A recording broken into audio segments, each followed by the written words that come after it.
Holiday memories. When I was on holiday, I went to Timbuktu. I wrestled with a jaguar and boxed a kangaroo. I journeyed into jungles. I swam the deepest sea. I climbed the highest mountain and a monkey puzzle tree.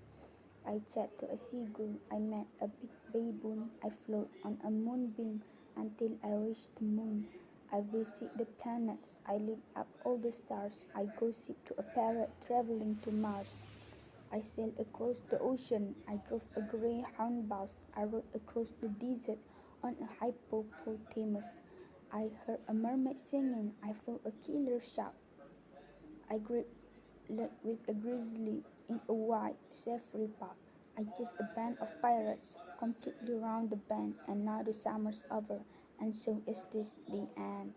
This poem by June Crabbin.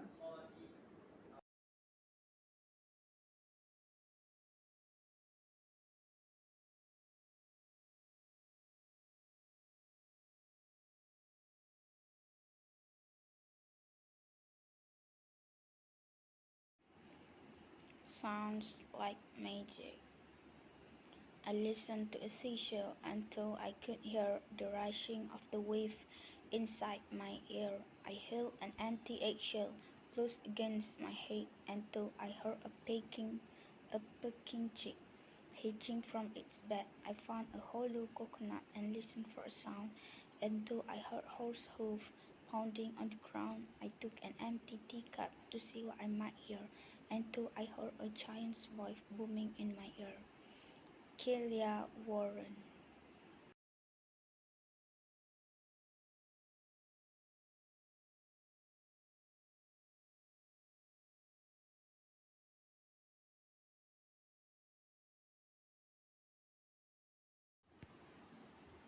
Cats. One cat, two cats, three cats, four cats scratching at my grand back door. Five cats, six cats, seven cats, eight cats scratching at my grandma cats. Eight cats, seven cats, six cat, five cat scratching at the old beehive.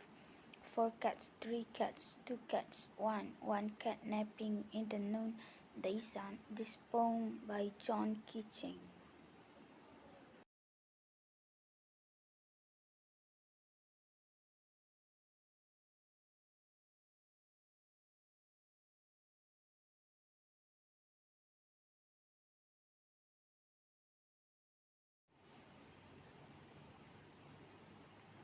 This too, I jiggle it, jerk it, I push and pull and poke it, but as soon as I stopped and left it alone, this too came out on its very own. This poem by Lee Bennett Hopkins.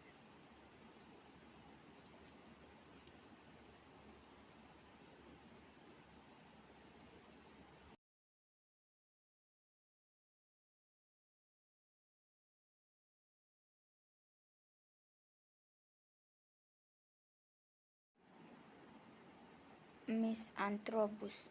Why do you love your octopus, Miss Antrobus, Miss Antrobus? Why do you love your octopus, Miss Antrobus, my dear? I love my octopus because it hugs me and it wriggles. I love my octopus because its wriggles give me giggles. I love my octopus because it juggles jar of pickles. I love my octopus because it tickles. Oh, it tickles. Is poem by Richard Edwards.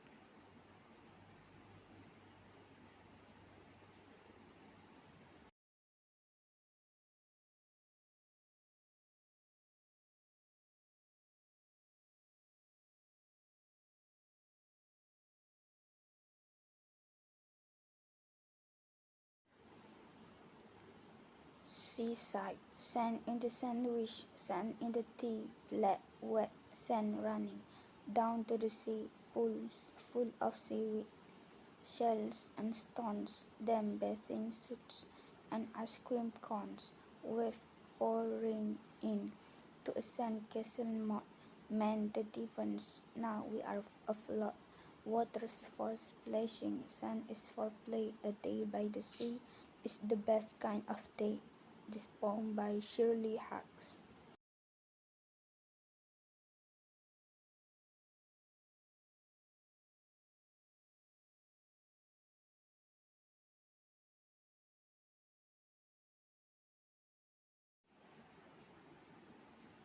Serenade. Three mice sat down in the barn, one in the bar, one day in a quiet corner filled with hay.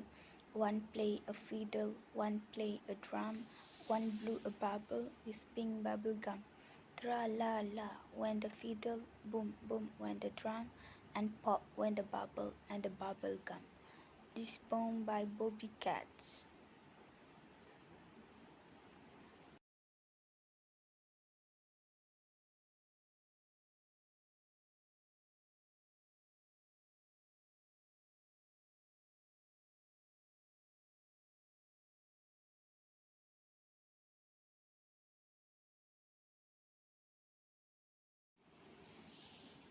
Watching a bumblebee out in the garden, you will see the oh so busy bumblebee. It never stops to take a rest. It wears an oh so hairy vest.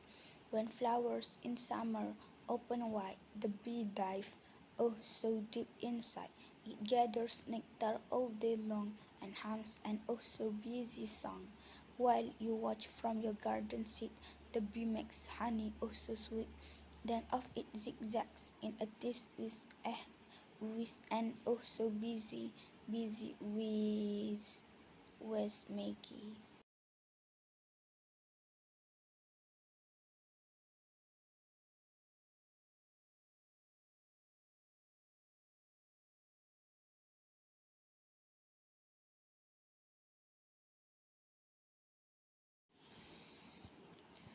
The mill, Timothy Tompkins, had turnips and tea. The turnips were tiny. He ate at least three, and then for dessert he had onions and ice. He liked them so much that he ordered it twice. He had 2 cups of ketchup, a prawn and a pickle. Delicious, delicious, said Timothy. Well worth a nickel.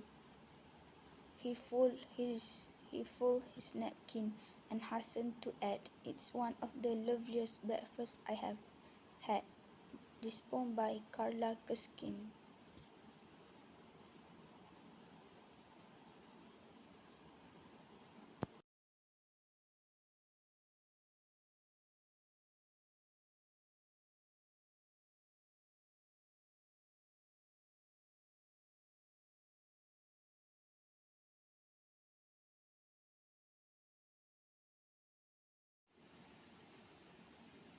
Messing about, do you know what? Said Jumping John. I had a Bailey edge and now it's gone. Do you know what? Said Kicking Kirsty. All this jumping has made me thirsty. Do you know what? Said Matt Mickey. I sat in some glue and I feel all sticky.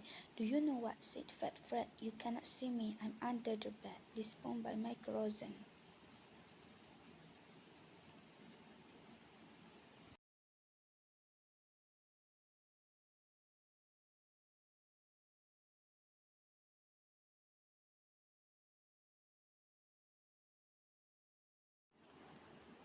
My sister's eating porridge. My sister's eating porridge is going everywhere, up her nose and down her front, a dollop in her hair. My sister's eating porridge. She is missed her mouth again. Now it's dripping off her spoon like lumpy porridge rain. My sister's eating porridge and mousse is on the floor.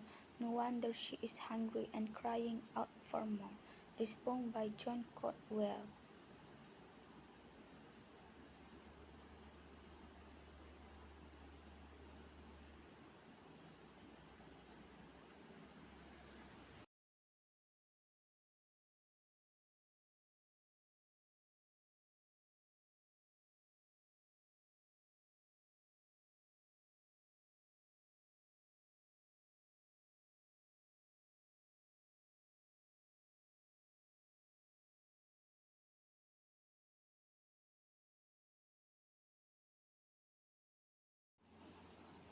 Toes handy to wiggle, useful to kick, fun to tickle, hard to lick, good to count on, walk on, run, feet without toes would be much less fun. To me it's quite clear, there is nothing as neat as a fine set of toes on the end of your feet. This poem by Judith Nichols.